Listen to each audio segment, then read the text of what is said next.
Hello friends, welcome back to the new video. Today video title is guys name password lock setting in your Vivo phone. In this video guys I am going to show you guys how can you change your name password lock. Guys you want to change your name password lock in your Vivo phone, so as you can change it. And guys now let's see how to change the name password in our Vivo phone. In this video guys I am going to show you friends. You want to change, so let's see how to change it. So first of all guys we will have to click on guys our phone settings. So guys we will click here, then guys scroll it.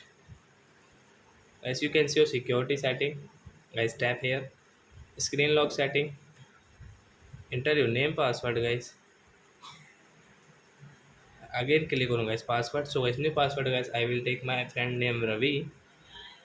So guys be careful here guys, don't do any mistake guys, otherwise guys you will have to take risk. So as you can see guys this password has changed. So as you can check, Ravi.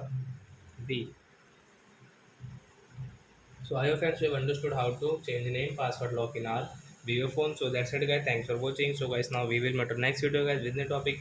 Before going guys please go and like my video, subscribe my channel. Bye bye friends.